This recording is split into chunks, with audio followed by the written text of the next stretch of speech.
రైతులు తలపెట్టిన భారత్ బంద్కు టీఆర్ఎస్ పార్టీ మద్దతు ప్రకటించడంతో జగిత్యాల జిల్లా కేంద్రంలో జడిపి చైర్పర్సన్ దా వసంత సురేష్ తో కలిసి శాసనసభ్యులు డాక్టర్ సంజయ్ కుమార్ నిరసనలో పాల్గొన్నారు. స్థానిక బీట్ బజార్ నుండి కొత్త బస్టాండ్ వరకు ర్యాలీ నిర్వహించిన అనంతరం రైతులు, రైతు నాయకులు టీఆర్ఎస్ శ్రేణులతో కలిసి రాస్తారోకో నిర్వహించారు. అనంతరం ఎమ్మెల్యే మాట్లాడుతూ 1 కోటి ఎకరాల మాగాణి లక్ష్యంగా రాష్ట్ర ప్రభుత్వం పనిచేస్తుండగా 1,32 లక్షలకు పైగా పంటలు పండే స్థాయికి తెలంగాణ చేరుకుందని, ఏ రాష్ట్రంలో లేని విధంగా రైతు బంధు ప్రవేశపెట్టిన ఏకైక ప్రభుత్వం తెలంగాణ ప్రభుత్వాన్ని, రైతును రాజు చేయడమే లక్ష్యంగా పనిచేయాలన్న సోయిలేని కేంద్రం వ్యవసాయ బిల్లు పేరుతో రైతులను అడ్డువిరిచే యత్నం చేయడం సరికాదని, మద్దతు ధర ప్రకటించకపోవడం ఫలితంగా రానున్న రోజుల్లో రైతులు తీవ్ర నష్టపోయే పరిస్థితి ఉందని అన్నారు. బిల్లు ఫలితంగా వ్యాపారుల చేతికి, కార్పొరేట్ సంస్థల చేతికి వ్యవసాయ రంగం నిర్వీర్యమయ్యే పరిస్థితి ఉందని అన్నారు. రైతుల పట్ల, తెలంగాణ పట్ల కేంద్రం నిర్లక్ష్యంగా వ్యవహరించడం సరికాదని, రావాల్సిన కనీస నిధులు ఇవ్వకుండా వివక్ష చూపెడుతోందని అన్నారు. నాడు ఐక్యవేదికల పేరుతో ఉద్యమం, నామినేషన్లు వేసిన నాయకులు ఇప్పుడు ఎక్కడున్నారని ఎమ్మెల్సీ జీవన్ రెడ్డి, ఎంపీ ధరంపురి అరవింద్ ఇంట్లో ఉన్నారా అని ప్రశ్నించారు. రైతులను మోసం చేసి గెలిచిన నాయకులను ఇచ్చిన హామీలపై ప్రశ్నిస్తే ఇష్టానుసారం మాట్లాడుతున్నారని, రానున్న రోజుల్లో రైతులే వారికి బుద్ధి చెప్తారని జడిపి చైర్పర్సన్ దా వసంత సురేష్ ఈ సందర్భంగా పేర్కొన్నారు. ఈ కార్యక్రమంలో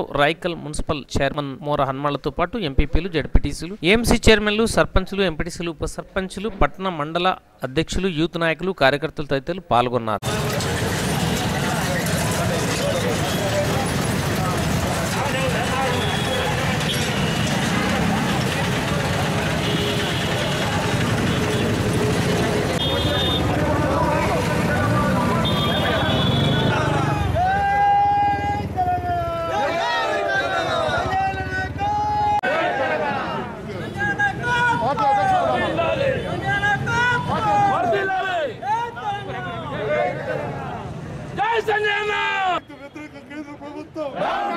రైతు వ్యతిరేక కేంద్ర ప్రభుత్వం మరి ఏజెంట్లు ఆ పనులను పట్టుకొని గుంజుకపోదురు. నేను నా కళ్ళారా చూస్తుంటే ఇదేందో కూడా నాకు అర్థం కాకపోతుంటే ఆ పనులను గుంజుకపోదురు, వాళ్ళ అర్జీదారు దగ్గరికి ఆ ఖర్చులను గుంజుకపోదురు.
అట్లాంటిది కేంద్ర ప్రభుత్వం మనలాంటి అస్సాం రాష్ట్రంలో ఇబ్బంది పెట్టడానికి కొత్త ఎలక్ట్రిసిటీ బిల్లు తీసుకొచ్చింది.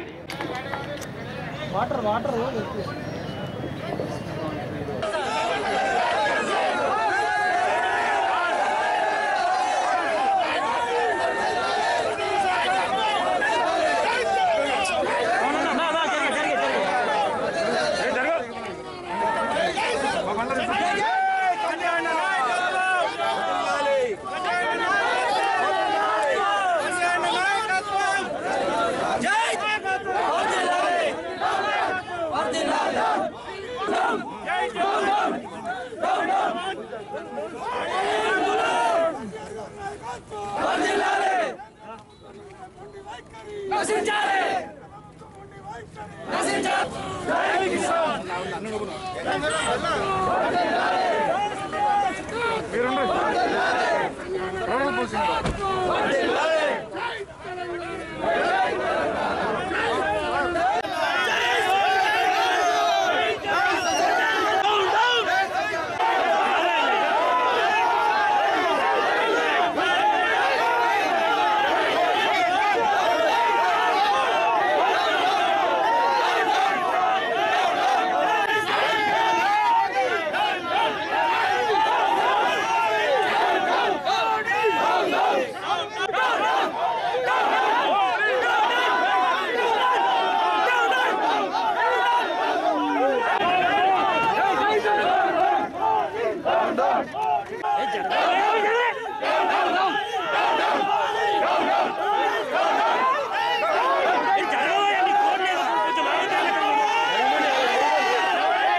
రైతుల కోసం కేంద్ర ప్రభుత్వం చేసింది ఏమీ లేదు.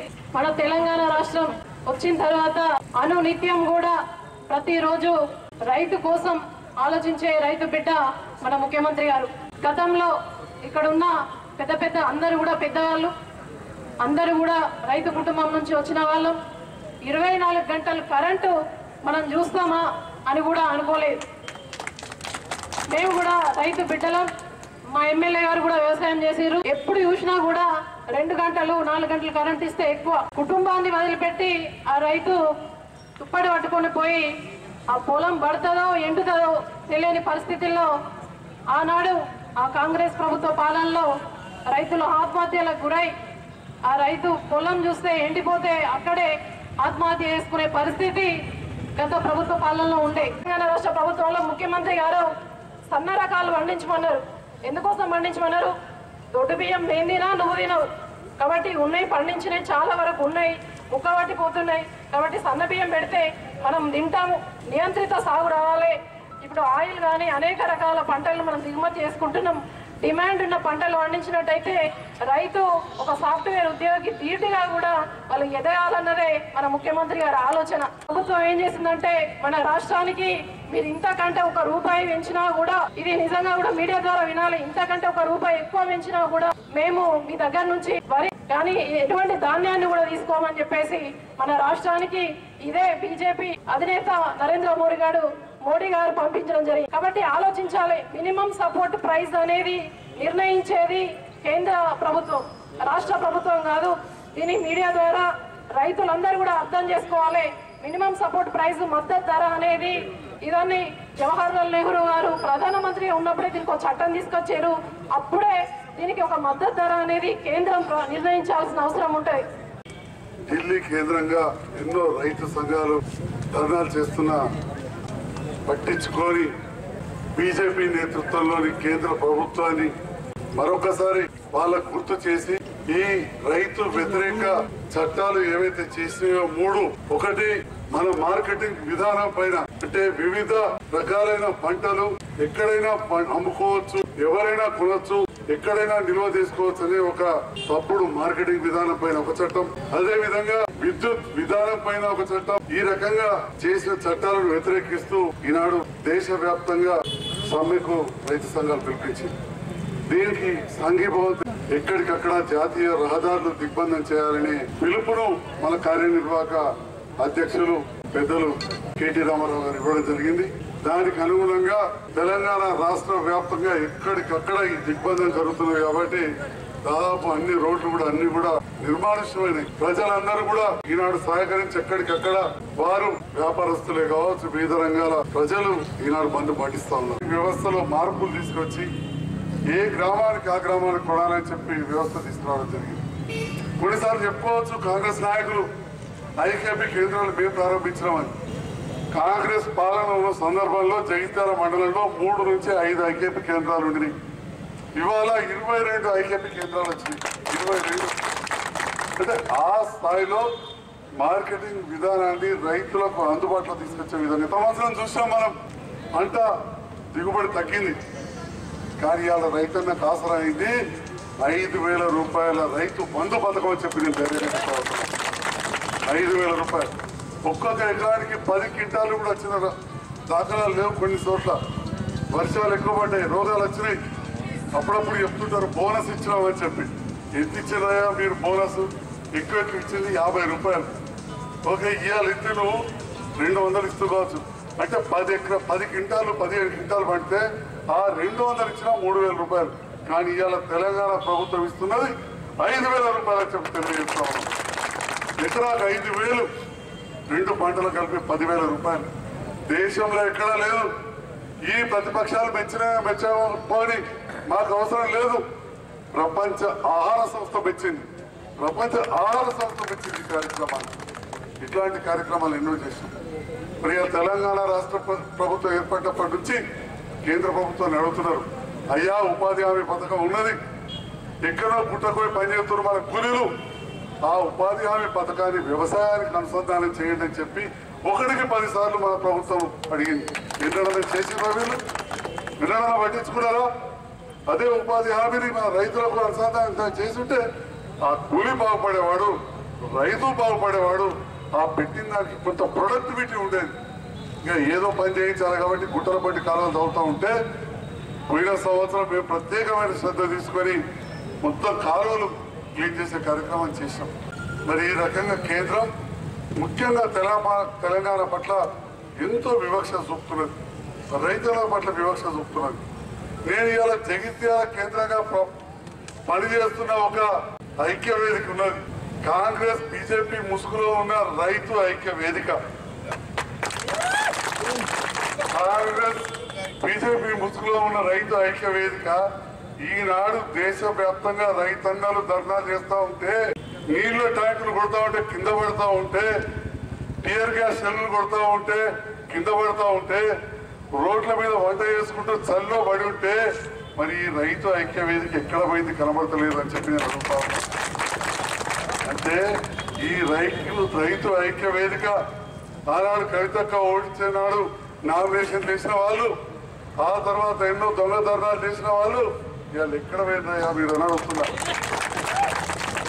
మీరు పార్లమెంట్ సభ్యులు అరవింద్ గారు ఇండియన్కి కూర్చున్నారా లేదా జీవన్ రెడ్డి గారు ఇంట్లో కూర్చున్నారా అని చెప్పి నేను అడుగుతున్నాను. కాంగ్రెస్ పార్టీ ఇక అది ముగిసిన కథ మనం చూస్తా ఉన్నాం. ఖాళీ బిందెల సప్పుడు లెక్క నడుతుంది, జగిత్యాల లెక్క నడుస్తున్నారు. వేరే కాడ కథం అయిపోయింది. చూస్తున్నాం మనమే, వీళ్ళందరూ చూస్తున్నారు, లైన్ ఆడుతున్నారు. అయిపోయింది అనుకుంటే ఇక ఒకడు మా దిక్కొస్తుండు, వాడు ఇంకో దిక్కుపోతుండు. ఇక బీజేపీ నాయకులు పచ్చి అబద్ధాలు.